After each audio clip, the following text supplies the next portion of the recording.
جس کے فارغ ہمارے والد صاحب بھی تھے، مدرسۃ الاصلاح سرائے میر اعظم گڑھ، جی جہاں کے فارغین اصلاحی لکھتے ہیں، مولانا اسد الدین اصلاحی، جی مولانا یوسف اصلاحی، بڑے بڑے لوگ وہاں سے پیدا ہوئے. تو وہاں پڑھنے کا شوق ہوا، اور اس کے بعد میں 1973 میں وہاں چلا گیا، اور وہاں 4 سال تک میری تعلیم ہوئی، عربی سوم، عربی چہارم، عربی پنجم، عربی ششم. اور اس کے بعد پھر میں جنوبی ہند چلا گیا، جامعہ دارالسلام عمر آباد، جو تامل ناڈو میں واقع ہے. جی اور اس کی تقریب یہ ہوئی کہ اس زمانے میں وہاں گولڈن جبلی ہوئی تھی، اور اخبارات وغیرہ میں اس کا تذکرہ آیا، دعوت اخبار میں اس کے بارے میں بہت ساری چیزیں آئیں، تو ایک شوق ہوا کہ وہاں پڑھنا چاہیے. تو میں نے وہاں اپلائی کیا، اور وہاں ایڈمیشن منظور ہو گیا، تو میں عمر آباد چلا گیا. جی یہ 77 کی بات ہے. اور 77 میں وہاں گیا، داخلہ ٹیسٹ ہوا، فضیلت کے آخری درجے میں میرا داخلہ ہو گیا، اور 1 سال میں وہاں سے فراغت ہو گئی. اور اس کے بعد میں جب لوٹ کے رمضان میں گھر آیا، تو وہاں کے ناظم جو ہمارے مشفق استاذ تھے، مولانا سید عبد الکبیر عمری علیہ الرحمہ، ان کا خط آیا کہ تم یہاں آ جاؤ پڑھانے کے لیے. جی تو رمضان کے بعد میں وہاں چلا گیا، اور 1 سال میں نے وہاں پڑھایا. پھر مدینہ یونیورسٹی سے منظوری آ گئی، تو پھر میں وہیں سے مدینہ یونیورسٹی چلا گیا. اور مدینہ یونیورسٹی 79 سعودی عربیہ میں. جی، سعودی عربیہ میں جی جامعہ اسلامیہ، جو مدینہ یونیورسٹی کے نام سے مشہور ہے. جی تو 79 میں وہاں چلا گیا، اور وہاں 4 سال کا میں نے کورس کیا. وہاں ایک بہت پرانی فیکلٹی ہے، کلیت الشریعہ کے نام سے، جی جو فقہ اسلامی میں خاص طور سے تخصص رکھتی ہے. تو آپ کو کبھی یہ خواہش نہیں آئی کہ میں انجینئر یا ڈاکٹر یا چارٹرڈ اکاؤنٹنٹ یا کوئی گورنمنٹ آفیسر ان شعبوں میں بھی ایک تیاری کر سکتا ہوں، تاکہ اس میں کیونکہ پیکیجز اچھے ہوتے ہیں، کیریئر بہت برائٹ ہوتا ہے، کبھی ایسا آپ کو محسوس نہیں ہوا؟ اور شروع سے چونکہ ایک ایسا ماحول تھا، ہمارے والد محترم ایک عالم دین تھے، جی اور محدث تھے، فقیہ تھے، اصلاح کے فارغ تھے، اصلاح پہ پڑھایا انہوں نے، پھر فلاح پہ پڑھایا انہوں نے. جی تو وہ میرے لیے ایک رول ماڈل کی حیثیت سے تھے. ان کی سادگی، ان کی زندگی، ان کی جفا کشی، جی اور پھر جو کچھ وہ کر رہے تھے، تو وہ سب چیزیں دیکھ کر کے میرا خواب اور میرا جو ہے یہی آرزو اور میری تمنا رہی کہ اسی لائن میں مجھے آگے جانا ہے. تو شروع ہی سے یہی چیز تھی کہ علوم دینیا میں مہارت حاصل کروں، اور اسی لائن میں اپنی زندگی کو لگاؤں. چنانچہ اسی سلسلے کو میں نے کنٹینیو رکھا، جامعۃ الفلاح، پھر مسجد الاصلاح، پھر جامعہ دارالسلام عمر آباد، اس کے بعد پھر مدینہ یونیورسٹی سعودی عربیہ، اور اس کے بعد پھر جو ہے اسی لائن میں درس و تدریس میں لگ گیا. کہ ومن احسن قولا ممن دعا الی اللہ، اور تم میں سے کون بہتر ہو سکتا ہے اس شخص سے جو اللہ کی طرف لوگوں کو بلائے. تو یہ کیریئر کافی، یعنی دنیا اور آخرت کے اعتبار سے کافی برائٹ کیریئر ہے، لیکن آج مادہ پرستانہ دنیا میں اس کو بہت ہی پش پش ڈال دیا گیا ہے. لیکن انشاءاللہ آپ کے محنتوں کے ذریعے سے لوگ اس میں بھی آگے بڑھیں گے. طاہر صاحب، جیسے آپ نے بتایا کہ آپ کا ایک تحریکی ماحول تھا، تو کیا آپ کے والد صاحب کا، جو انہوں نے دیکھا ہوگا ہندوستان کو آزاد ہوتے ہوئے، وہ ان کا انڈیپینڈنس موومنٹ میں اور ان سب چیزوں سے بھی کوئی تعلق رہا ہے؟ والد صاحب اس زمانے میں جب تحریک آزادی زور پہ تھی، شباب پہ تھی، تو وہ زمانہ ان کا مسجد الاصلاح میں طالب علمی کا زمانہ تھا. جی اور ان کی جو فراغت ہوئی ہے مسجد الاصلاح سرائے سے، وہ 1948 میں ہوئی، 1948 میں ہوئی. ایک میں. تو وہ طالب علمی کا زمانہ تھا، اور اس زمانے میں وہاں جو ان کے اساتذہ تھے، جو لوگ تھے، ان کا اپنا اپنا حصہ تھا. اور جماعت اسلامی قائم ہو چکی تھی. جی جماعت اسلامی 1941 میں قائم ہو چکی تھی. جی اور اتفاق ایسا ہے کہ مسجد الاصلاح کے لوگ شروع سے جماعت اسلامی سے وابستہ رہے. مولانا ابو اللیث اصلاحی ندوی صاحب وہاں تھے اساتذہ میں، مولانا اسد الدین اصلاحی صاحب تھے وہاں، مولانا امین حسن اصلاحی صاحب وہاں استاد تھے، مولانا اختر حسن اصلاحی صاحب وہاں استاد تھے. یہ سب جماعت اسلامی کے اکابر علماء میں سے. طاہر صاحب، جیسے ایک انسان کی زندگی آگے جیسے بڑھتی ہے، وہ کئی سارے ایونٹ سے ہو کے گزرتا ہے، تو وہ اپنے لیے رول ماڈلز چنتا ہے. آپ آپ اپنی جتنی بھی آپ کا ایکسپیرینس ہے، تو آپ کے لیے سب سے بہترین رول ماڈل کون تھے؟ کس طریقے سے آپ کے سوچ وچار کے اوپر انہوں نے سب سے زیادہ اثر کیا؟ دیکھیے، سب سے زیادہ تو والد محترم کا اثر، اور وہ ایک رول ماڈل کی حیثیت سے میرے نگاہوں کے سامنے رہے. ظاہر ہے کہ ان کی شفقت، ان کی محبت، پھر ان کا تقویٰ، ان کی سادگی، اور یہ سب تمام چیزیں رہیں، تو وہ جو ہے میرے لیے ایک رول ماڈل کی حیثیت سے رہے. اس کے علاوہ جو تحریک کے اکابرین تھے، جن کا آنا جانا ہوتا تھا بچپن ہی سے، ان کی خطابات وغیرہ سننے کا موقع ملا، ان کی مجلسوں میں بیٹھنے کا موقع ملا، تو جی خاص طور سے ایک تو مولانا حامد حسین صاحب جو اس وقت UP کے امیر حلقہ تھے اور بہت بہترین اسپیکر تھے، جی بہت زبردست مقرر تھے، ان کے خطابات بہت مشہور تھے۔ مولانا سید حامد علی صاحب ایک بہت بڑے عالم، گہرے عالم، ان کے دورے بھی ہوتے تھے۔ اور ہمارے علاقے میں مولانا ملک حبیب اللہ صاحب قاسمی تھے جو بہت ہی مشفق مربی تھے اور جماعت میں اس علاقے کے ذمہ دار تھے۔ جی، اور یہ آگے بڑھتے ہوئے جب 1992 میں بابری مسجد کو شہید کیا گیا تھا، کیونکہ مسجد کا تعلق یعنی اسلام کے ایک بہت ہی انٹیگرل پارٹ سے ہے، اس وقت کیا صورتحال تھی آپ لوگ کا، یعنی کہ کیا کشمکش رہی تھی اس دور میں؟ دیکھیے، میں مدینہ یونیورسٹی سے آنے کے بعد اگست 1983 میں جامعۃ الفلاح کو میں نے جوائن کیا ایک استاذ کے حیثیت سے، جی اور اس کے بعد تحریک سے تعلق کیونکہ بچپن ہی سے تھا تو بہت جلد پھر جماعت کا رکن بھی بن گیا میں، اور جماعت کی سرگرمیوں میں حصہ لینے لگا، اور اس کے تمام نشاطات میں جو کچھ مجھ سے بن پڑتا تھا میں کرتا رہا۔ تو اسی زمانے میں جب بابری مسجد کا تالا کھولا گیا اور بابری مسجد ایکشن کمیٹی بنی اور ایک موومنٹ شروع ہوئی تو اس سے تعلق رہا، جی اور ہمارے ضلع میں جو اعظم گڑھ شہر ہے وہاں پر ایک ادارہ جامعۃ الرشاد نام کا ہے، اور اس کے بانی اور اس کے ناظم مولانا مجیب اللہ ندوی علیہ الرحمہ اس وقت حیات تھے۔ تو ان کی قیادت میں ہم لوگوں نے بہت سے پروگرام کیے اور مظاہرے کیے، ایجیٹیشن کیے، اور مولانا کی گرفتاری بھی اس زمانے میں ہوئی۔ تو وہ سب چیزیں چلتی رہیں، اور اس کے بعد بہت سے یہاں سے وہاں دلی بھی گئے ہم لوگ بوٹ کلب پر، اس وقت دھرنا دیا گیا، بہت بڑا ایجیٹیشن ہوا، سید شہاب الدین صاحب وغیرہ سب لوگ اس میں رہنمائی کرنے والوں میں تھے، تو اس سے ہم لوگ جڑے رہے۔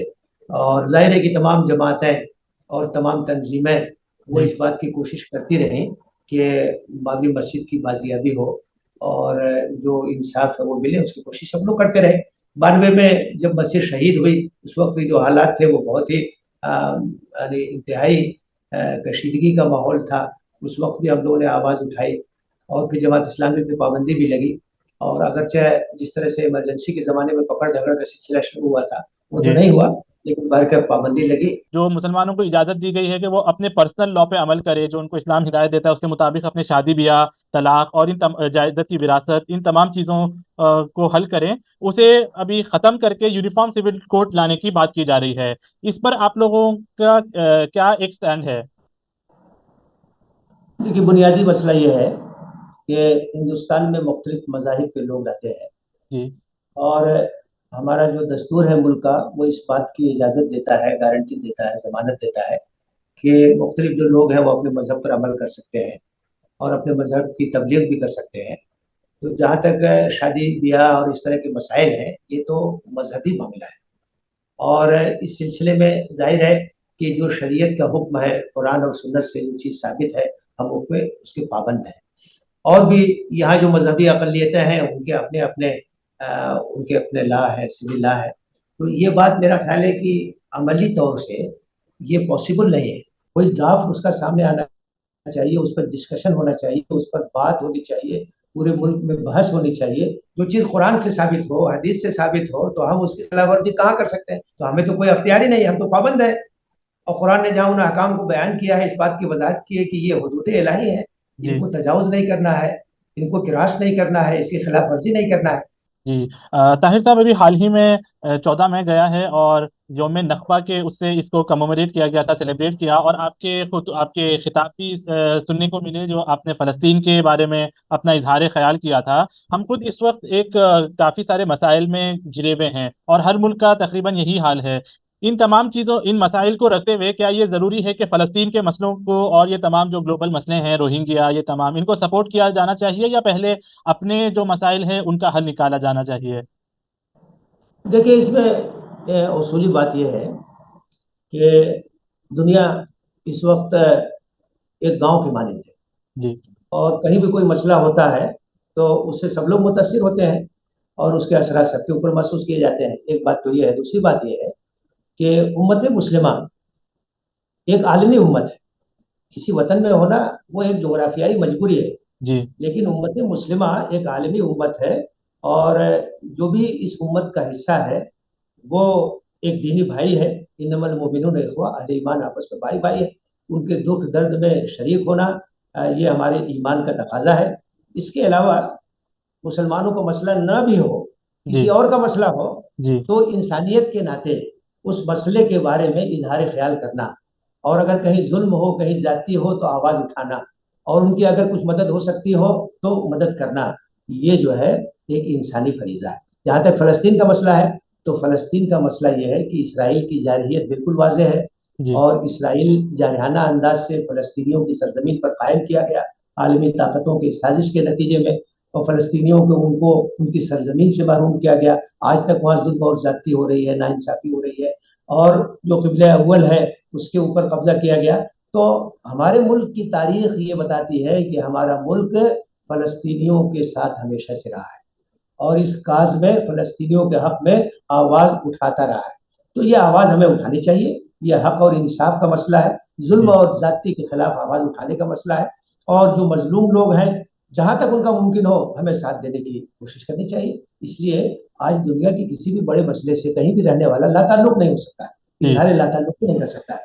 بالکل طاہر صاحب، جیسے آپ نے شروعات میں کہا تھا کہ آپ کے گھر کا کافی دینی ماحول رہا اور آپ کے علاقے میں بھی اطراف میں کافی دینی ماحول رہا اور تحریکات اسلامی کو ایک سپورٹ بھی حاصل رہا، جس وقت یہاں ہندوستان کے علاقے میں انڈین سب کانٹیننٹ میں جماعت اسلامی کی تحریک چل رہی تھی، پیرللی اسی وقت عرب دنیا میں بھی ایک اسلامی تحریک چل رہی تھی الاخوان المسلمون کے نام سے۔ ان دو تحریکوں کو پھر کئی سارے وجوہات بول لیں یا کئی سارے الزامات کے تحت یہ ثابت کرنے کی کوشش کی گئی کہ یہ ایکسٹریمسٹ ہیں، یہ ریڈیکل لوگ ہیں، یہ لوگ دنیا میں امن نہیں چاہتے بلکہ جہاد کے ذریعے سے لوگوں کو تکلیف دینا اور لوگوں کا قتل عام کرنا چاہتے ہیں، اور اس طریقے سے اپنی ایک اجارہ داری قائم کرنے کی کوشش کرنا چاہ رہے ہیں۔ کیونکہ آپ کا خود تعلق ایک دینی ماحول سے رہا ہے، آپ یہ الزامات کو، یہ جتنے بھی لگاتے ہیں، ان کو کتنے حد تک صحیح سمجھتے ہیں، اور اس وقت جو تحریکات اسلامی ہیں ان کی کیا صورتحال ہے؟ دیکھیے، جماعت اسلامی اور الاخوان المسلمون جی یہ دونوں 20ویں صدی عیسوی میں ان کی تاسیس ہوئی۔ 1928 میں جی الاخوان المسلمون کی بنیاد پڑی مصر میں، اور مولانا مودودی علیہ الرحمہ نے ترجمان القرآن کے ذریعے سے تحریک اسلامی کی فکری بنیادوں کو استوار کیا۔ وہ سلسلہ بھی 1932-33 سے شروع ہوا، اور یہاں تک کہ اس کے نتیجے میں اگست 1941 میں جماعت اسلامی کی بنیاد پڑی۔ الاخوان المسلمین کی تحریک ہو یا جماعت اسلامی جو برصغیر ہند میں ہے، دونوں کی فکر یکساں ہے، دونوں کی فکر ایک ہے۔ دونوں یہ چاہتے ہیں کہ اللہ کے دین پر عمل کیا جائے، انفرادی زندگی میں بھی اور اجتماعی زندگی میں بھی۔ جی اور دونوں کا کہنا یہی ہے کہ اسلام ایک ایسا دین ہے جو زندگی کے تمام گوشوں سے بحث کرتا ہے۔ وہ ایمان اور عقیدے کی تعلیم بھی دیتا ہے، عبادات کا طریقہ بھی بتاتا ہے، اخلاق کے بارے میں بھی تعلیم دیتا ہے، معاملات کے بارے میں بھی تعلیم دیتا ہے، خاندانی زندگی کس طرح کی ہے وہ بھی بتاتا ہے، ہماری سماجی زندگی کیسی ہو، معاشی زندگی کیسی ہو، اور سیاسی زندگی کیسی ہو، ہر گوشے کے بارے میں اسلام رہنمائی کرتا ہے۔ اور اللہ تعالیٰ کا مطالبہ یہ ہے کہ یا ایھا الذین آمنوا ادخلوا فی السلم کافہ، اے جی ایمان لانے والوں پورے کے پورے فرمانبرداری میں داخل ہو جاؤ، اللہ کے دین کی مکمل پیروی کرو۔ تو دونوں تحریکات کی بنیاد یہی ہے کہ دین جو کہ ایک مکمل نظام حیات ہے، اس کو زندگی میں کار فرما ہونا چاہیے۔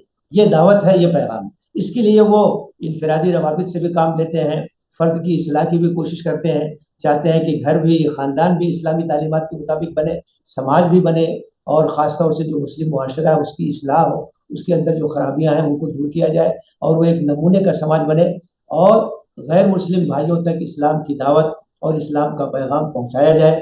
جو مسلم ممالک ہیں جہاں مسلمان اکثریت میں ہیں تو وہاں یہ مطالبہ کیا جائے کہ بھئی اللہ کے دین کو نافذ کرو، اللہ کے قانون کو نافذ کرو، ہمارے پاس اللہ کا دین موجود ہے، اللہ کا قانون موجود ہے، تو اس کی حکمرانی ہونی چاہیے، اس کا نفاذ ہونا چاہیے۔ جو غیر مسلم ممالک ہیں جہاں مسلمان اقلیت میں ہیں، ان کی ذمہ داری ہے کہ اپنے غیر مسلم بھائیوں تک، برادران وطن تک اللہ کے دین کو پہنچائیں، اللہ کے پیغام کو پہنچائیں، اور ان کی نجات کی فکر کریں۔ لیکن یہ بدقسمتی کی بات ہے کہ اسلامی تحریکات کو بدنام کیا جاتا ہے اور ان کے اوپر بے بنیاد الزامات لگائے جاتے ہیں۔